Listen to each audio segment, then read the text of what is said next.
Good evening once again, and welcome to another episode of Capsules of Love. I am your host once again, Richard Lawrence Sr., and it is exciting to be with you once again. Remember, God says that I love you with an everlasting love. What did I say? God says I love you, a resounding yes.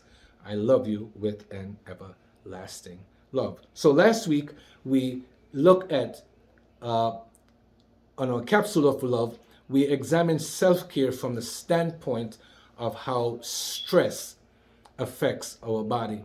And we had looked at several points, and there was one point I said I was going to bring to a close before we moved on. And we want to just conclude a little bit about stress and mental health from part four. We had outlined four things that stress does to a person mentally. It really wreaks havoc on you. It gives this brain fog, as we mentioned last week, but it also does all these things to your immune system. It, mess with your blood pressure, and it mess with your outlook on life, and it does all these things to you that is negative. So we need to find a way to expunge or expel all that stress from out of our bodies. And one way we can do that is through recreational activities. We can find something that we like to do. Myself, for example, I like to cycle. So I get on my racing bike and I'll go and I'll ride, for 30 minutes to an hour. Just ride alone, put my earbuds in and I'm gone, and then I come back. You find something to offset that stress from you, because the more the stress stays in your body is the more havoc it wreaks on you. This week we want to look at something a little bit different, but it's in the same line of taking care of yourself. We want to look at self-condemnation. Self-condemnation is the opposite of self-love. Because if you love yourself, you're going to think positive about yourself. You're going to say positive things to affirm yourself. You're going to think highly of yourself. I don't mean egotistical, but you're going to have a healthy outview as to how you look, how you feel, how you carry yourself. That's what self-love will do. Self-condemnation is the opposite of that. Self-condemnation says, I am not worthy of anything. I am not good looking. I don't deserve this promotion. I don't deserve anything that is good coming to us. And that is not good.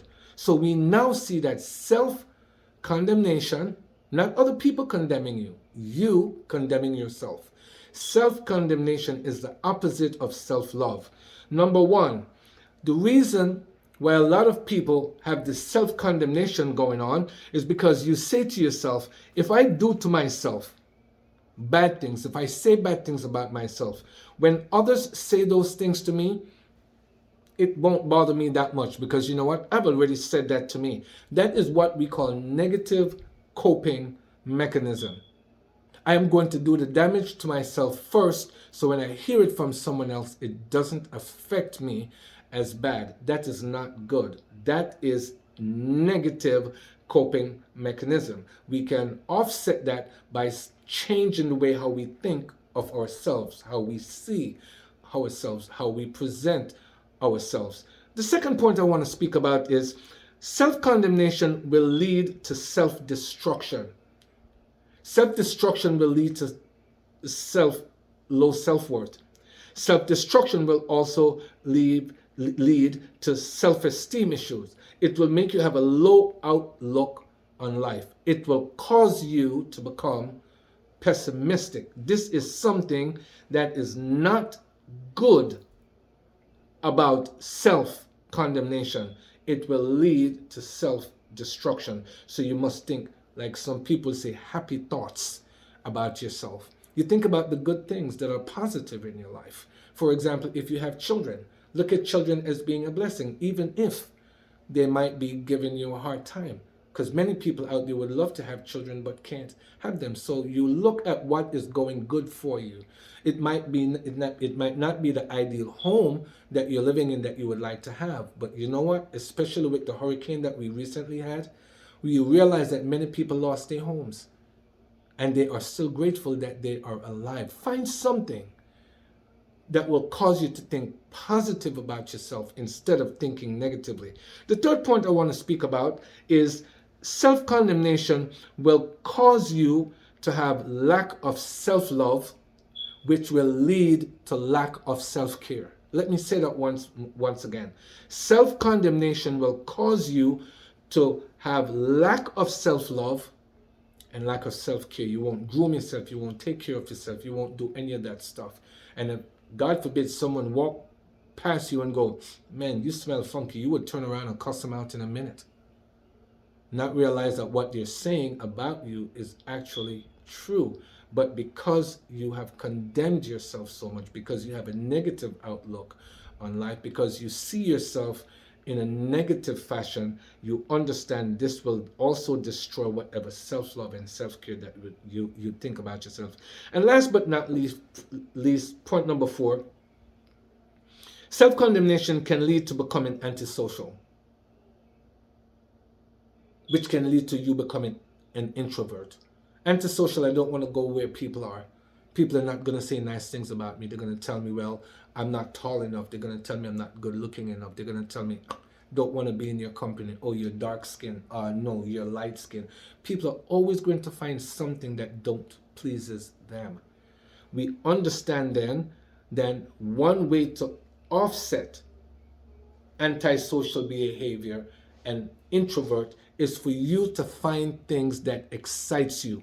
Go to places that you can become sociable. It might be that you don't like going into places where there's a lot of people, but you can join a book club.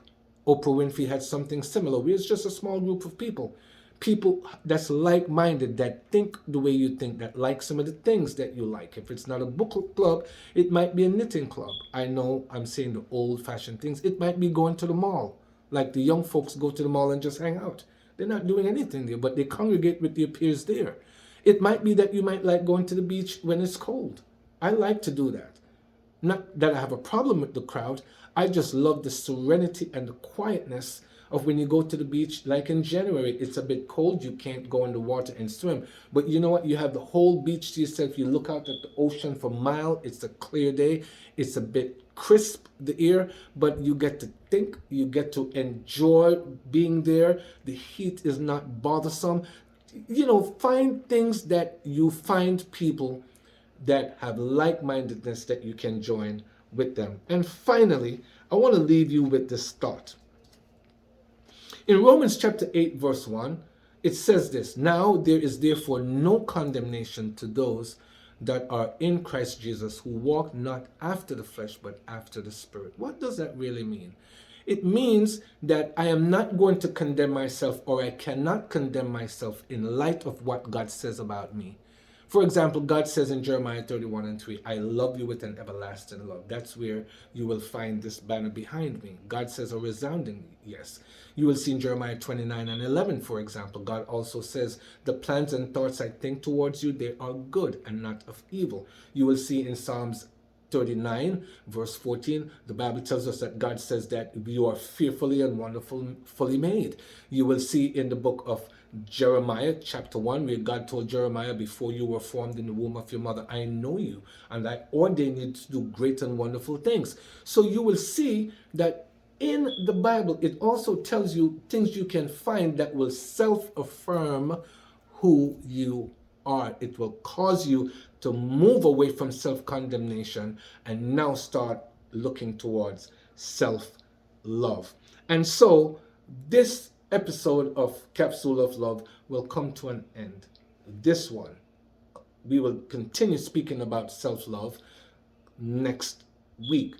But for this week, I just wanted to briefly speak about self-condemnation, how negative that can be. Self-condemnation can be worse than having stress in your life. As a matter of fact, self-condemnation will also cause you not to think highly of yourself. So as you go throughout the rest of this week until we have our next episode of Capsule of Love, think positive thoughts, think happy thoughts, think good things about yourself.